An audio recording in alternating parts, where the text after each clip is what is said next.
가스펠 프로젝트 신약 3권 십자가와 부활 복음의 핵심입니다. 그래서 정말 기대가 되고 설레는데 우리가 평생 알아가야 될 것, 평생 연구하고 평생 누려야 될 주제는 십자가와 부활입니다. 그리스도의 복음.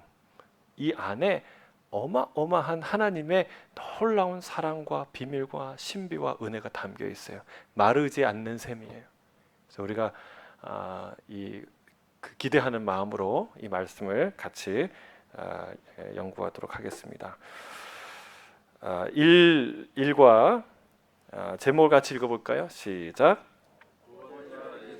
장례를 위해 기름 부음을 받으시다. 무슨 내용인지 아시겠죠? 기름 부음 받으시는 것, 마리아죠. 마리아의 향유 옥합을 깨뜨린 사건에 관한 이야기입니다. 신학적 주제 같이 읽어볼까요? 시작. 우리의 중심은 나눔 아니면 탐욕으로 드러나게 마련입니다. 이게 두 인물에 대한 대조입니다. 하나는 마리아, 하나는 누구요? 가룟 유다. 두 사람이 대비가 되는데 나눔은 누구의 마음이에요? 마리아. 탐욕은 누구의 마음이에요? 가룟 유다의 마음이죠. 그래서 저는 나눔이냐 탐욕이냐 이렇게 얘기하면 조금 너무 이렇게 잘 안 와닿고 이게 약간 윤리적인 느낌이 나죠. 근데 저는 이걸 이제 이 두 사람의 삶을 비교하면서 여기에 관통하는 향유 옥합을 깨뜨린 이 여인의 삶에 관통하는 핵심 키워드는 무엇이냐? 그녀에겐 있는데 그 남자에게 없었던 바로 그게 뭐냐? 사랑이라는 거예요. 사랑. 여러분, 사랑하면 아까운 게 없어요.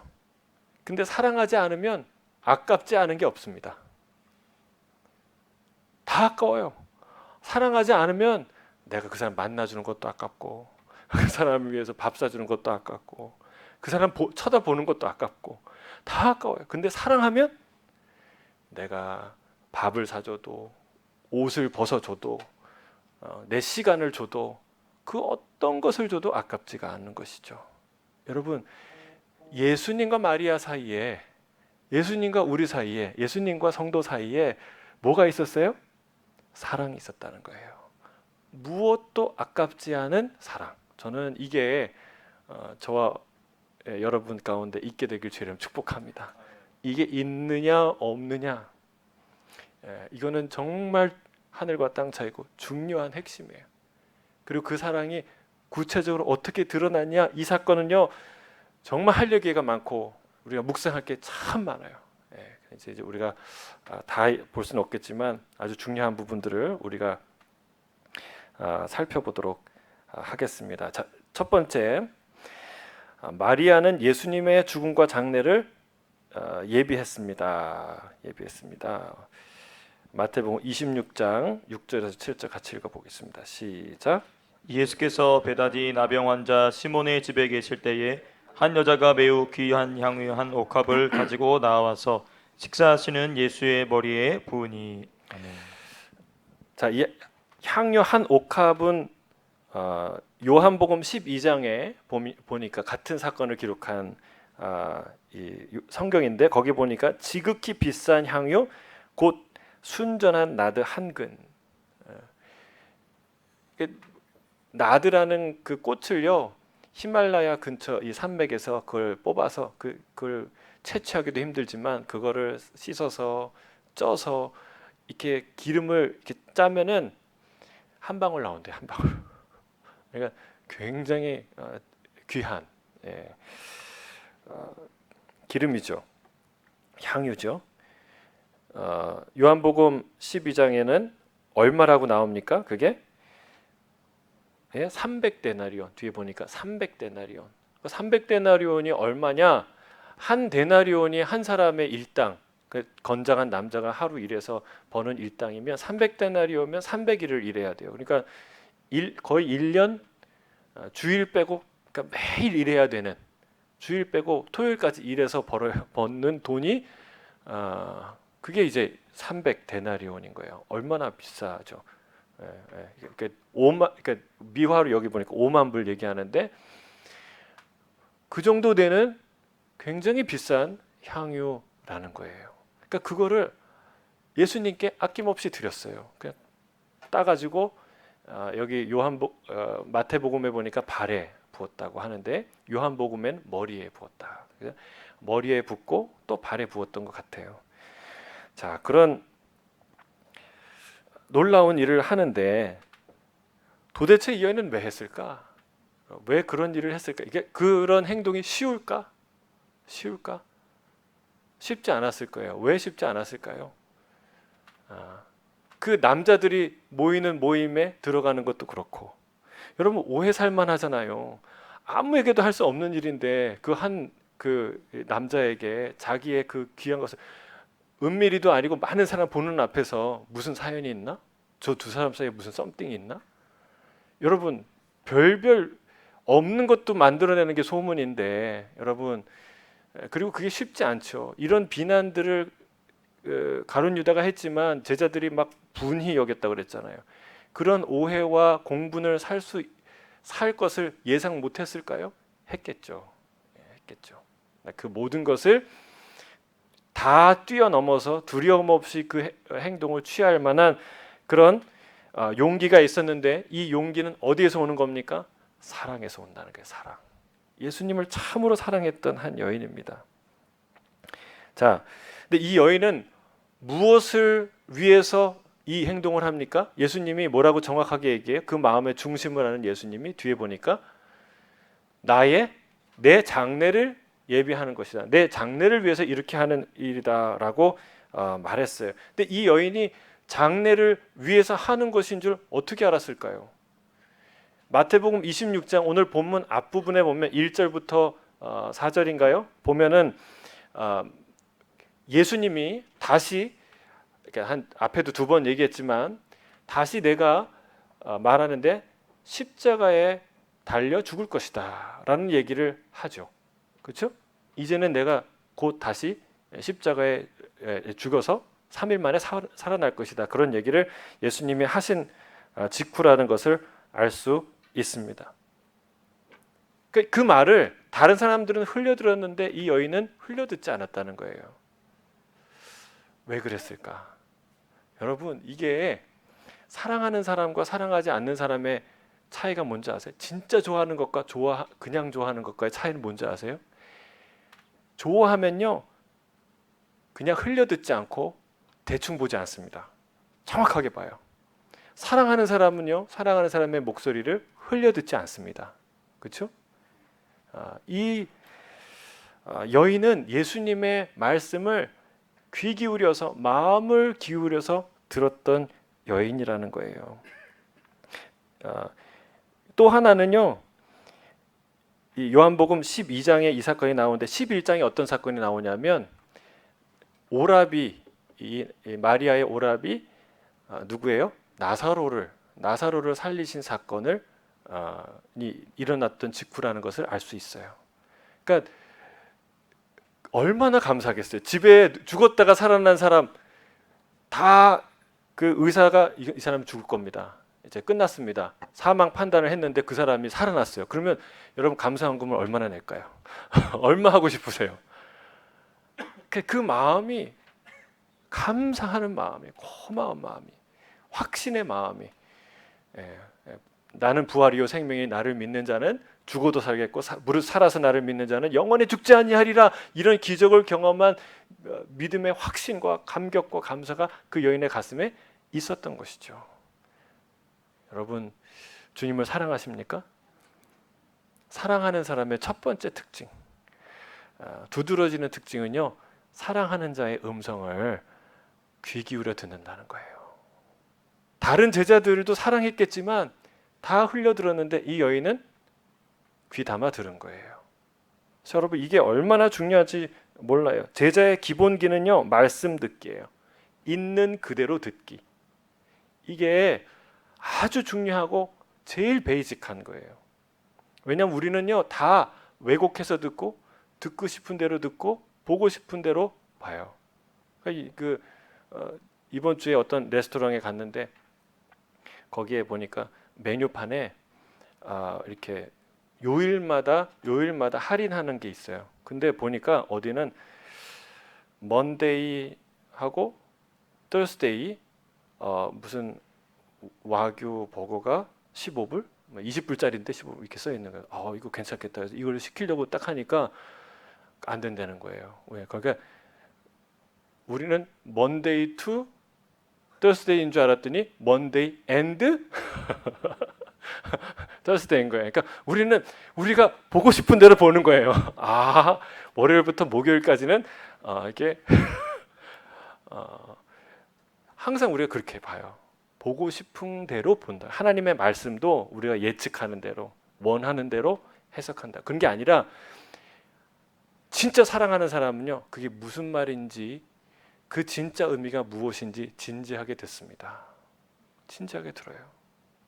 그래서 제가 이번에 강사로 오신 조정민 목사님이 진짜 예수님 만나고 회개하고 자기를 부인하는 첫 번째 가장 큰 실천이 뭐예요? 아내 말을 듣기 시작한 거예요. 그것도 아내 말을 끊지 않고 모든 주제를 1시간 20분짜리 주제를 1분 20초 만에 얘기하도록 훈련받은 그 기자 앵커 출신인 그 남편이 아내의 얘기 두런두런 여기저기 갔다가 뭐 삼천포로 갔다가 미국 갔다가 일본 갔다가 영국 갔다가 하는 그 얘기를 끊지 않고 밤을 새워서 들었다는 1년 반 동안을 들었다는 거예요. 여러분 그게 쉽겠습니까? 여러분 사랑은요 첫 번째는 메시지를 듣는 말을 귀 기울여 듣는 게 그게 진짜 사랑이에요. 진짜 사랑이에요. 여러분 우리가 예수님 사랑한다면 뭐 해야 돼요? 예수님의 말씀을 들으려고 애써야 되고 귀 기울여 들어야 돼. 근데 우리는 말씀을 들어도 항상 자기가 듣고 싶은 대로 들었다니까요. 그 듣고 싶은 대로 들은 사람의 결과가 뭐예요? 가룟 유다예요. 가룟 유다가 예수님의 말씀을 듣고 싶은 대로 듣다가 이 지경이 온 거예요. 그래서 여러분 그래서 설교 들을 때 은혜로운 설교다. 좀 그렇지 않은 설교다. 이번에는 좋은 설교다. 좋지 않은 설교다. 그러니까 여러분 누구나 그렇게 평가할 수 있고 목사도 이번 설교 참 은혜 받았습니다. 이런 얘기를 평가를 듣고 싶죠. 피드백을 듣고 싶죠. 인간이니까. 근데 여러분 가만 생각해 보세요. 그게 마땅치 않은 태도예요. 사실은. 왜냐하면 하나님의 말씀은 메시지는 어떻게 요리하느냐, 어떻게 디자인하느냐, 어떤 방식으로 전달되느냐가 보다 더 중요한 것은 무슨 메시지느냐예요. 메시지 자체가 중요한 거예요. 그래서 우리는요, 제가 가만히 보건대 설교로 그래서 제가 암송하는 거예요. 설교로 인생이 바뀌는 건 참 드물어요. 은혜 받았다, 감동 받았다 그랬는데 그의 인생이 잘 안 바뀌어요. 왜 그러나? 메시지에 반응을 안 하니까. 여러분 생각해 보세요. 이 책을 예쁘게 디자인했죠. 그러면 참 예쁘다, 읽어보고 싶다 이런 책이 있는가 하면 똑같은 내용을 담았는데 형편없이 디자인을 했어요. 그러면 어떻게 하겠어요? 그 책 보기 싫다. 여러분 우리는 그렇게 선택할 수는 있어요. 그런데 이게 하나님으로부터 온 편지고 하나님의 메시지라면 디자인과 상관없이 우리는 어떻게 해야 돼요? 이 내용에 반응해야 되는 거예요. 내용에. 그러니까 설교는 은혜롭냐 은혜롭지 않냐, 좋은 설교냐 나쁜 설교냐 이게 아니라 하나님의 메시지가 무엇이냐에 따라서 그 메시지 앞에서 내가 어떻게 순종할 것이냐 불순종할 것이냐, 반응할 것이냐 배척할 것이냐. 여러분 이게 우리의 책무라는 거예요.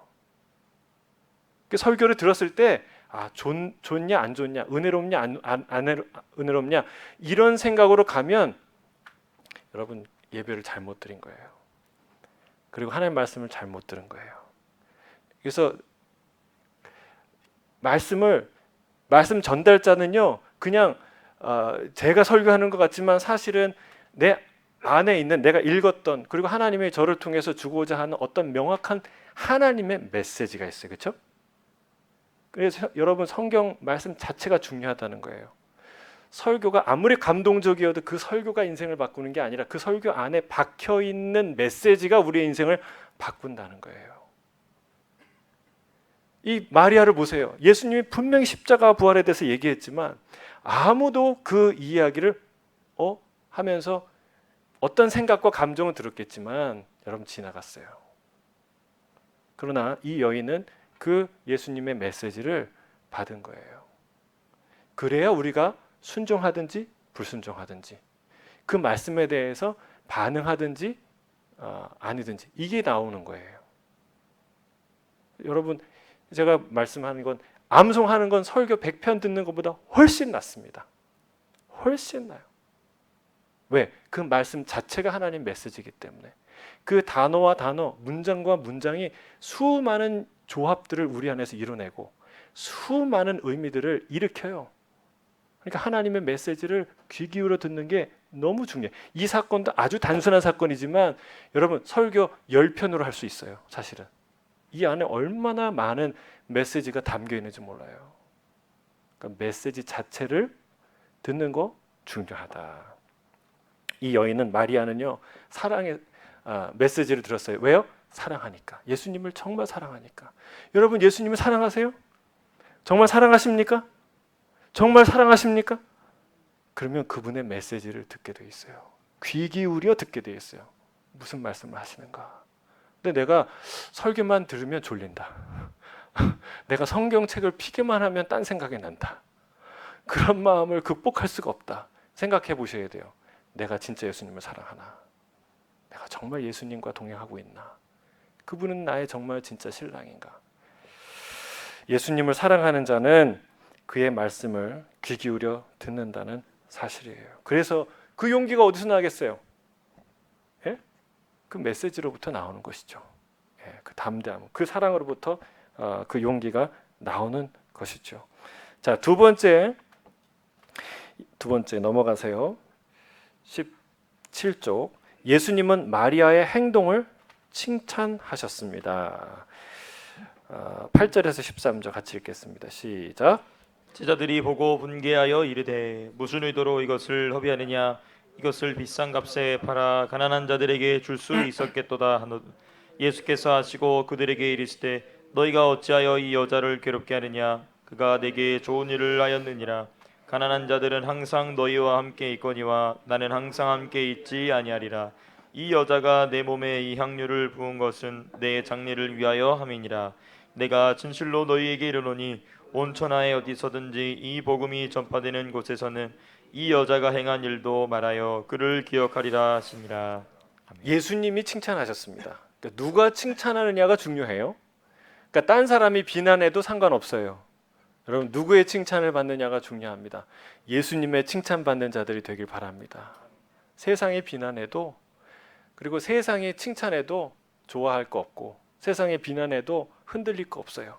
예수님이 칭찬하시는 사람이 진짜 제자고 그게 진짜 칭찬이라는 거예요. 자, 여기를 보니까 제자들이 보고 뭐 했다고요? 분개했다고 말합니다. 뭐라고 얘기합니까? 무슨 의도로 이것을 허비하느냐? 그들의 보기에는 이게 뭐예요?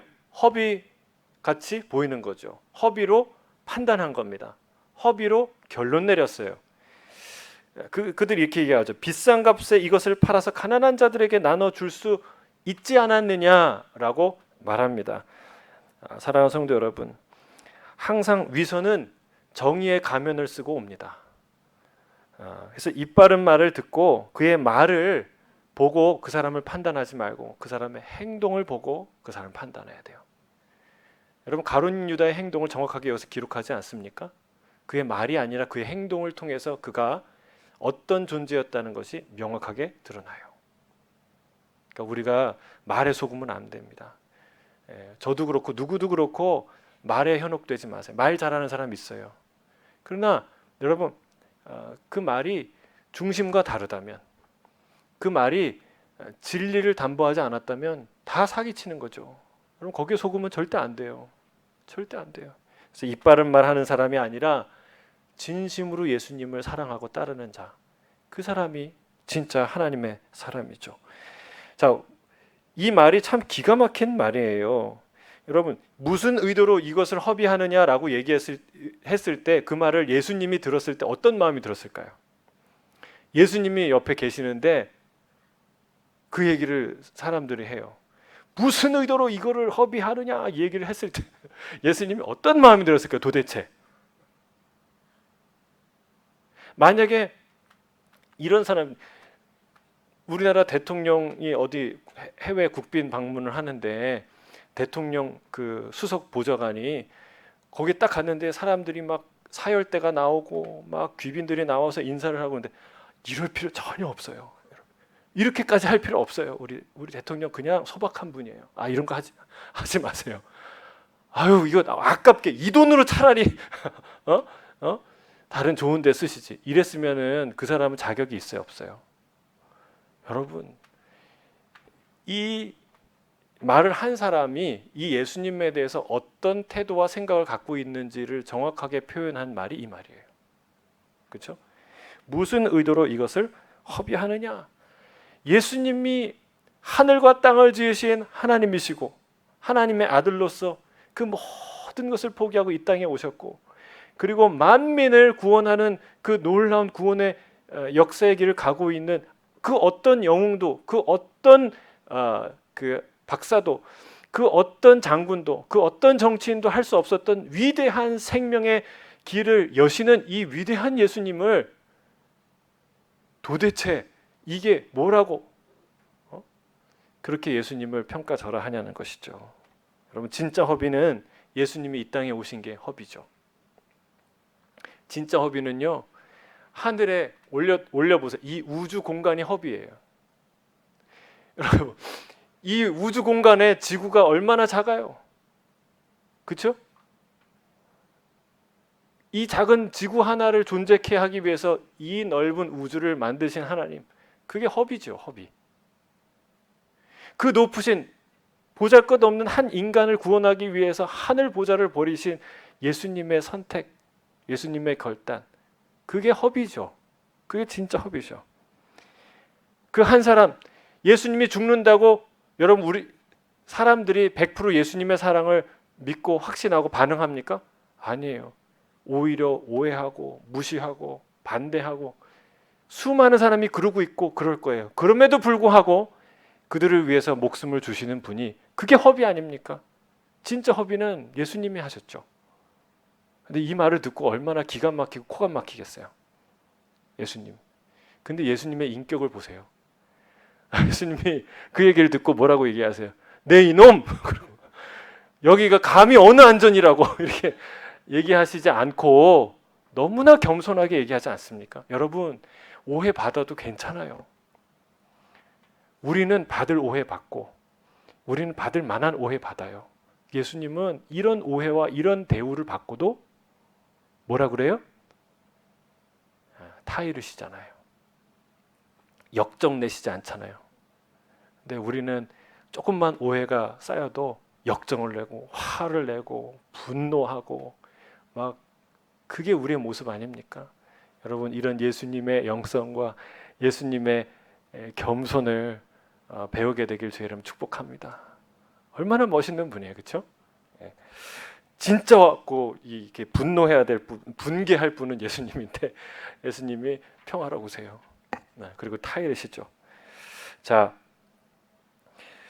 이 300데나리온이라는 이것은 굉장히 많은 것들을 상징해요. 사실은 우리 여러분 중에 5만 불 헌금하는 사람 많지 않잖아요, 그렇죠?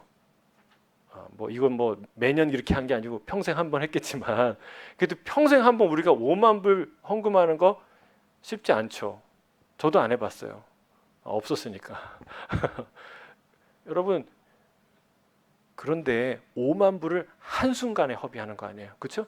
한순간에 쏟아붓는 거 아니에요. 5만 불짜리 차를 여러분 그냥 누가 막 그냥 가서 때려 부신다고 생각해 보세요. 그 미친 짓 아니겠습니까? 5만 불짜리 화장품을, 그냥 귀한 것을 그냥 한순간에 붓는다고 생각해 보세요. 화가 나지 않겠습니까? 근데 여러분 생각해 보세요. 이 예수님이 5만 불짜리와 비교할 때 여러분에게는 어떤 느낌이 드냐, 이게 중요하죠. 그렇죠?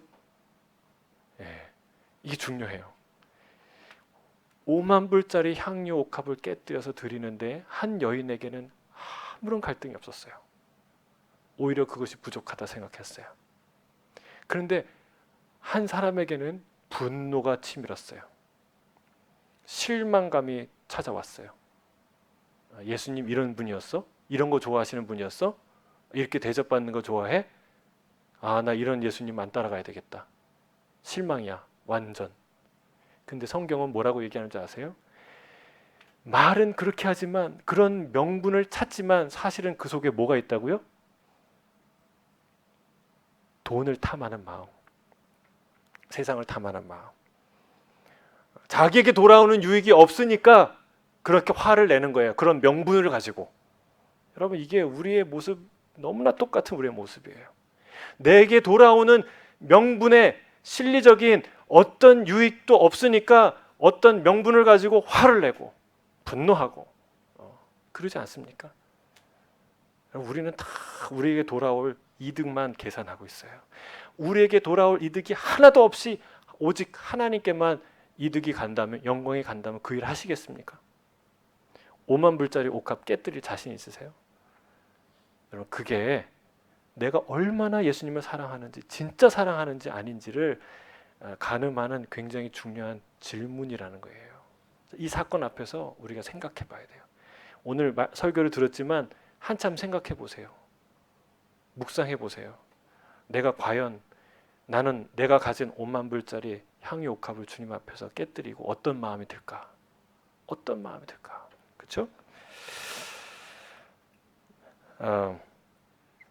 이 여인에게 그 향유 300데나리온 향유 옥합은 그냥 가진 소유 중에 하나가 아니에요. 베다니는 가난한 사람들의 마을이었고, 특별히 여기는 문둥이 시몬 집이라고 얘기했어요. 얼마나 어렵고 힘든 가정이었겠어요. 그가 가진 가장 값진 보물의 하나였다는 것이죠. 모든 헌신, 희생, 재물 다 받기에 합당하신 분이 우리 예수님인 줄 믿습니다. 우리의 그 요한계시록의 여러 가지 장면 중에 정말 감동적인 장면은 24장로가 그 하나님 앞에서, 예수님 앞에서, 어린 양 앞에서 예배를 드리는데 다 각자 자기의 면류관을 벗어서 그분 앞에 던져요. 제가 그 장면을 보고 나 같으면 할 수 있을까? 어떻게 받은 면류관인데 이게, 그렇죠? 저만 그런 생각하나요? 안 그러셨어요? 아니, 어떻게 받은, 어떤 사람은 순교로 받은 거고, 어떤 사람은 집을 팔아서 받은 거고, 어떤 사람은 평생 매 맞고 유리 방황하고 고난 받아서 받은 건 그런 면류관인데 어떻게 그 면류관을 주님 앞에 던질까? 다 드릴까? 그런데 그걸 받으시기 합당한 유일한 분이 우리 예수님이라는 거예요. 그만큼 아름다우시고 놀라우시고 위대하신 분이 예수님이라는 거예요. 그 어떤 걸 드려도 아깝지 않은, 나의 모든 걸 다 드려도 아깝지 않은 그분이 예수님이라는 거예요. 이걸 깨달아야 우리가 이 믿음의 길을 갈 수 있고, 이걸 깨달아야 사랑할 수가 있어요. 예수님이 뭐 괜찮은 분이지, 뭐 믿어줄 만한 분이지. 여러분, 이 정도 갖고 우리는 그 믿음 가질 수 없고, 그 순교의 길 갈 수 없고, 이 위대한 이 여인의 길, 옥합을, 자신의 옥합을 깨도 아깝지 않은 그 진실한 사랑의 길 갈 수 없어요. 여러분, 이 예수님의 위대함을 발견하는 이 저녁이 되기를 주의 이름으로 축복합니다. 그걸 도전하는 게 300데나리온의 향유옥합 한 병이라는 것이죠. 자, 뒷장에 넘어가면 중간에 이런 말이 있어요. 그런데 마리아는, 한번 읽어주시겠습니까? 그런데 마리아는 헌신의 대가로 제자들로부터 경멸을 받아야 했습니다. 제자들은 분개하며 그녀를 꾸짖으려고 했습니다. 그러나 그들의 분노는 하나님의 나라를 위한 사랑보다는 자신들 나라를 위한 사랑에서 나온 것이었습니다. 제자들의 비난과 예수님의 칭찬이 나란히 나타납니다. 자, 이 헌신의 대가로 칭찬과 격려가 받아져야 되는데 와야 되는데 오히려 사람들이 분노하고 경멸했다는 거예요. 참 이걸 견디기 쉽지 않았을 거예요, 그렇죠? 이 수치와 모욕을.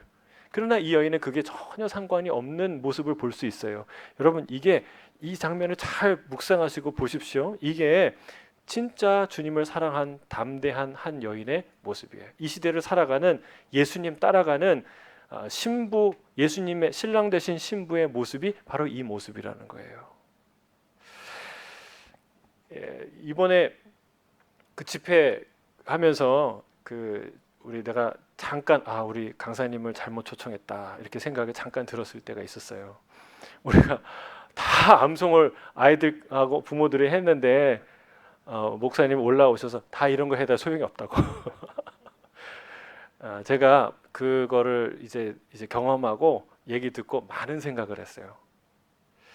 그런 뜻에서 하는 거 아니었는데, 그리고 우리가 그런 취지로 수없이 부모님과 자녀들과 그것을 가르치고 훈육하고 그 자리는 하나님께 이 아이들을 말씀의 선포자로 드리는 것이고, 그리고 일주일 내내, 한 달 내내, 1년 내내 우리가 암송했던 그 예배했던 마음을 하나님 앞에 열매로 드리는 것인데, 근데 그걸 제가 이제 간단하게라도 그걸 이제 말씀드려야 됐는데, 그날따라 우리 아이들이 너무 자랑스러워서 좀 박수를 치시라고 훌륭하다고 자랑스럽다고, 그러니까 막 매를 더 맞은 거죠, 그렇죠? 근데 제가 깨달은 게 있어요.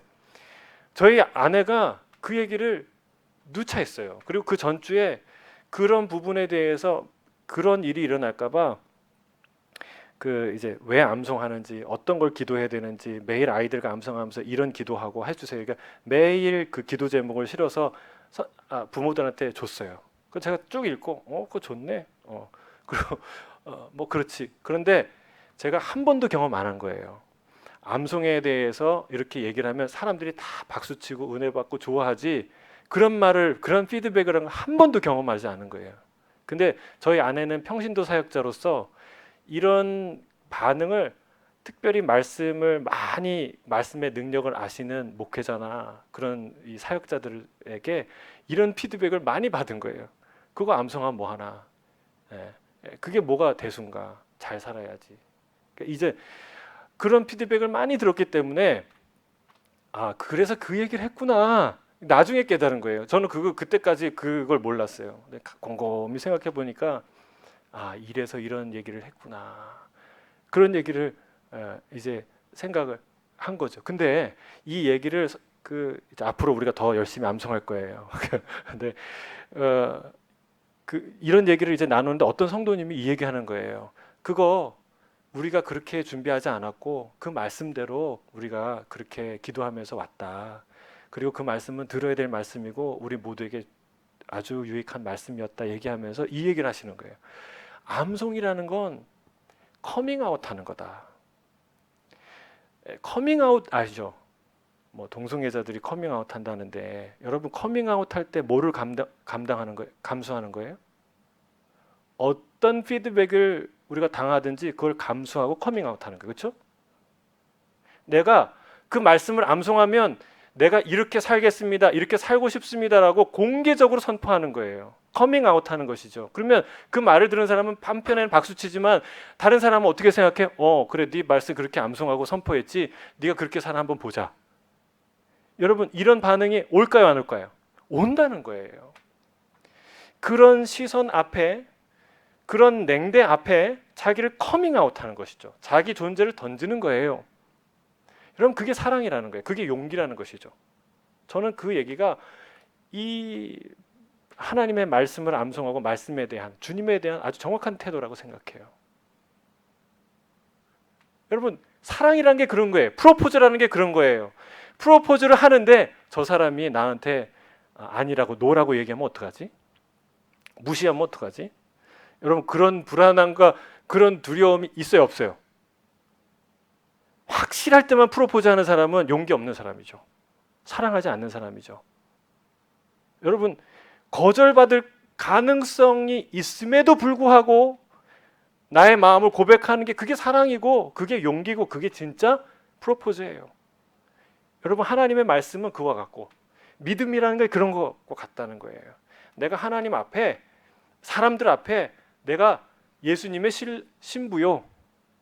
나는 이렇게 살겠습니다. 여러분 선포할 때 누가 기뻐할까요? 누가 싫어할까요?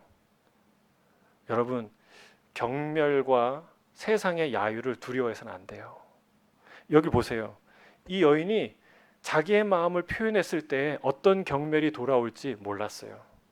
모르는 게 아니라 정확하게 예상할 수 없었어요.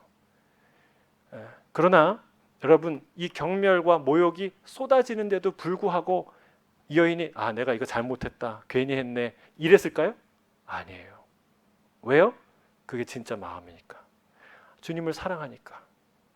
여러분 주님을 위해서 뭔가를 했을 때 칭찬받고 격려받고 다 박수받을 거라고 생각하지 마세요. 우리는 경멸받을 거를 각오하고 무시받을 거를 각오하고 여러분 우리의 옥합을 깨길 주의 이름 축복합니다. 그게 사랑이고 그게 믿음이라는 거예요. 우리가 안전한 길만 가고 모든 사람이 칭찬하는 일만 하고 그렇게 할 수 없어요. 여러분 우리가 주님을 위해서 아낌없이 나를 깨뜨리는 것 그게 믿음이다. 그게 사랑이다. 라고 이 사건을 우리에게 말해주고 있다는 사실입니다. 그 밑에 가난한 자들은 항상 너희와 함께 있거니와 좀 읽어주시겠습니까? 가난한 자들은 항상 너희와 함께 있거니와 나는 항상 함께 있지 아니하리라.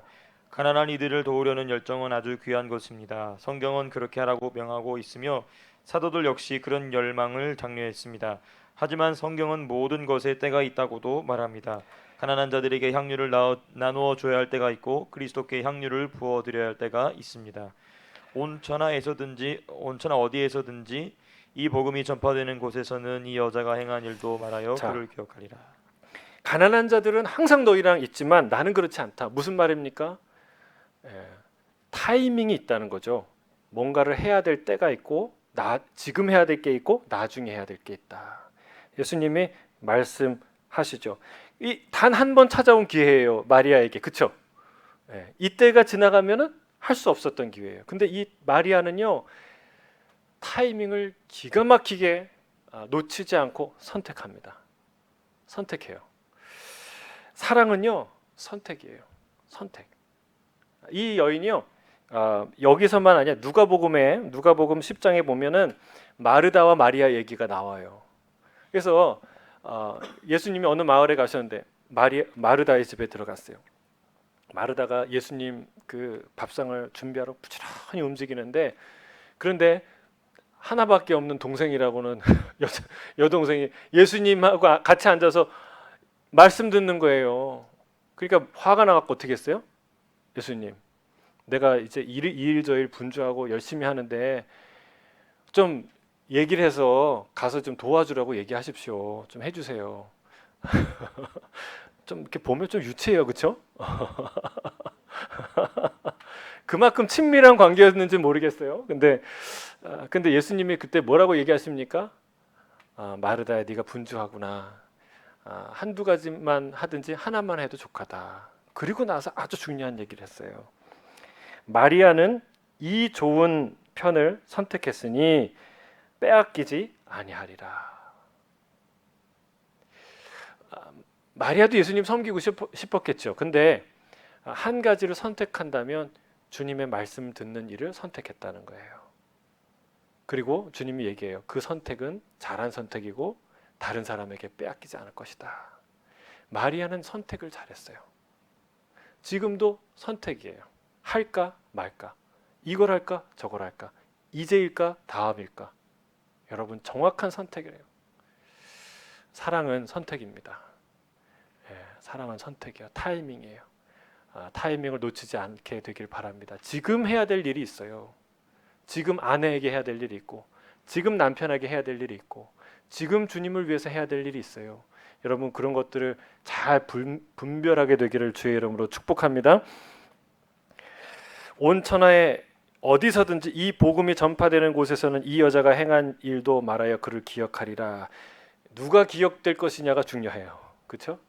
세상에 기억될 많은 이름이 있는 것 같은데 하늘을 나는 새도 떨어뜨릴 만한 그런 세도를 부리는 사람들 많이 있는 것 같은데 여러분 조선 중기 시대에 그 세도가 양반 이름 한 3명만 대보세요. 기억이 나십니까? 여러분 없어요. 기억 못해요. 다 사라져요. 그런데 이 여인, 보잘것없는 이 한 여인, 옥합을 깨뜨린 이 여인, 그 여인은 온 천하가, 모든 세대가 이 여인을 기억해요. 놀랍지 않습니까? 누구와 함께 하느냐가 중요해요. 누구와 함께 인생을 살 것이냐가 중요합니다. 최종적으로 누가 기억될 것이냐? 예수님과 함께하는 사람들이 기억될 거예요. 여러분 선택하세요. 두려워하지 마세요. 주저하지 마세요. 예수님과 함께하는 일을 선택해서 세상의 명예나 세상의 부나 세상의 기회를 잃어버릴지는 몰라요. 그러나 여러분 영원히 기억될 거예요. 예수님께 기억되는 사람이 영원히 기억돼요. 이 기회를 놓치지 마시기를 주의 이름 축복합니다. 놀랍잖아요. 이 한 여인이 온 천하에 복음이 전해지는 모든 곳에 모든 사람들에게 그 이름이, 그 아름다운 이름이 이 향기와 함께 전해진다는 거예요. 너무 아름다워요. 그렇죠? 할렐루야. 자, 세 번째, 유다는 예수님을 은 30에 팔려고 계획했습니다. 우리 14절에서 16절 읽겠습니다. 시작. 그때 12줄의 하나인 가룟 유다라는 자가 대제사장들에게 가서 말하되 내가 예수를 너희에게 넘겨주리니 얼마나 주려느냐 하니 그들이 은 30을 달아 주거늘 그가 그때부터 예수를 넘겨줄 기회를 찾더라. 가룟 유다 얘기죠. 가룟 유다는 예수님에 대해 실망했습니다. 이런 분이셨어? 그렇구나. 자기 인정받는 거 좋아하고 대접받는 거 좋아하셨네. 이렇게 분별력이 없는 분이네. 여러분, 근데 성경은 정확하게 얘기해요. 그는 도적이라. 요한이 분명하게 해요. 그는 도적이라. 그 돈꾀에서 자기의 돈을 빼갔다. 세상에 대한 욕망이 더 컸다는 거예요. 그래서 여러분, 이렇게 뭘 할 때 그 사람이 뭐라고 막 명분을 가지고 얘기를 해도 사실은 그 중심에 뭐가 있는지는 아무도 몰라요. 주님만 아셔요. 이게 중요해요. 그 안에는 세상에 대한 욕망, 이득에 대한 추구, 돈에 대한 열망, 이게 더 컸다고 성경은 말하고 있습니다. 얼마를 주고 배신합니까? 은 30, 한 120데나리온 정도 된대요. 300데나리온에 분개했으면서 120데나리온에 예수님을 팔아요. 이 120데나리온이 은 30이 무슨 값이에요? 노비 하나 거래하는 값이죠. 그냥 보잘것없는 값이에요. 이 값이 예수님을 팔아 넘기고 받는 값이라고는 형편없이 모자란 값이죠. 여러분, 만약에 우리 영화에서도 보잖아요. 무슨 핵 탄두를 이렇게 해서 그 악당에게 넘기는데 그 중개상이 얼마 요구합니까? 부르는 게 값이에요. 핵탄두 하나 거래하는 가격도 그런데 핵탄두와 비교할 수 없는 만왕의 왕 예수 그리스도, 이 분을 팔아 넘기는데 고작 뭐 만불? 고작 은 30이에요. 얼마나 형편없는 예수님에 대한 기대와 믿음, 사랑이 그 안에 있었는지 몰라요. 여러분, 겉으로 비교해 보세요. 마리아와 가룟 유다를 보면 누가 더 헌신한 사람이에요? 누가 더 자격이 있어 보여요? 누가 더 믿음이 있어 보여요? 여러분, 예수님과 함께 다녀도 가룟 유다가 더 많이 다녔고, 예수님의 놀라운 기적을 경험해도 가룟 유다가 더 많이 경험했고, 예수님과 더 많은 시간을 보내고 더 친밀한 관계를 가졌는데, 그런데 여러분, 자격을 따지자면 가룟 유다가 더 자격이 있어 보이죠. 그리고 누가 더 예수님을 사랑했나요? 마리아예요. 마리아. 그 안에는 예수님에 대한 형편없는 기대와 믿음이 있었다는 거예요. 예수님을 사랑하지 사랑하지 못한 것은 그가 세상을 더 사랑했다는 뜻입니다. 결국 사랑하는 것을 선택합니다. 여러분 이 말씀을 집에 가서 다시 한번 묵상해 보세요. 내가 진짜 사랑하는 게 뭔가? 정말 사랑하는 게 뭔가? 예수님 사랑하나? 세상을 버릴 만큼 좋으신 분이 예수님이에요.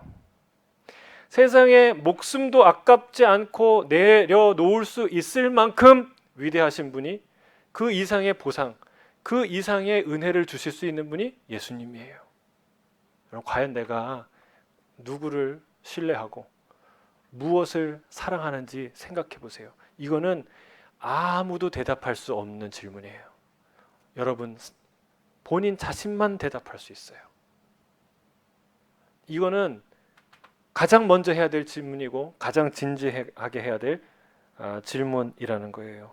자, 우리 여기 20쪽 중간에 보면 이렇게 유다와 마리아의 대조가 놀랍습니다. 같이 읽어볼까요? 시작.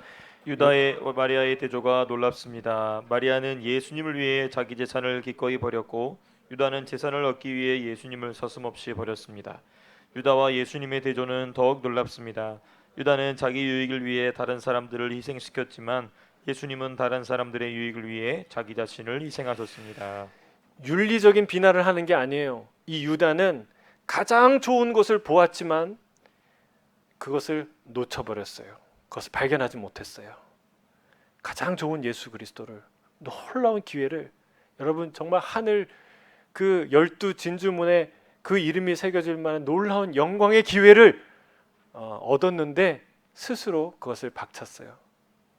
여러분 그런 어리석은 일을 우리가 하지 않게 되기를 바랍니다.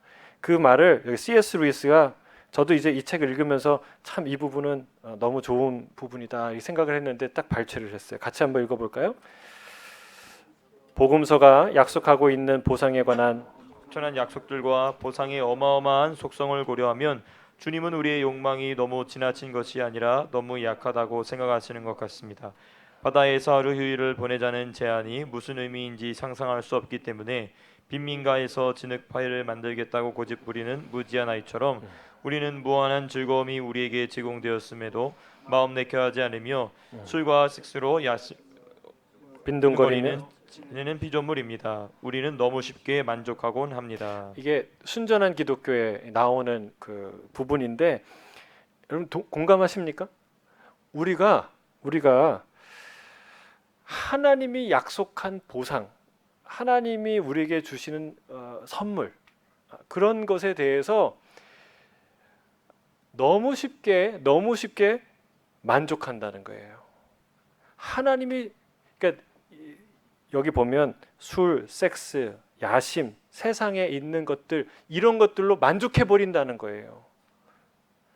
하나님이 주시는 가치가 얼마나 위대하고 큰지를 알면 그거를 붙들 텐데, 세상에 있는 건 아낌없이 버릴 텐데 그걸 못 본다는 거죠. 너무나 수준이 낮은 그 세상의 보상에 이미 우리의 마음이 가버린다는 거예요. 거기에 만족한다는 거예요. 마치 여기 예를 들었어요. 어떤 예를? 이번 휴가에 멋진 그 해변에 가서 해수욕을 하고 스노클링도 하고 정말 멋지게 지내자. 그렇게 그 여름 휴가 계획을 얘기했는데 그 이야기를 들은 아이가 바다를 경험 못 해봤어요. 빈민가에 사니까 한 번도 그 가본 적이 없으니까 그게 뭐가 재밌겠어. 그거보다 여기서 노는 게 낫지. 그러면서 그 빈민가에 그 시궁창 물이 가득한 곳에서 거기서 진흙으로 그냥 진흙놀이 하고 앉아 있는 거야. 재밌게. 이거 너무너무 재밌다고, 재밌게. 그 휴가를 그렇게 보내고 있는 거예요. 그림이 그려지세요? 지난번에 베트남 목회자 세미나 그 바닷가에서 하는데 중부 산악 지역에서 이 사역하시던 그 목사님들이 왔는데 그분들이요 바다를 처음 본 거예요. 그렇게 나이 드신 분들이 바다를 처음 보니까 막 와서 빨래를 막 이렇게 들고 오는 거예요. 왜냐하면 그분들 물만 보면 빨래를 하는데 너무 짠 물이잖아요. 그러니까 빨래할 수 없잖아요.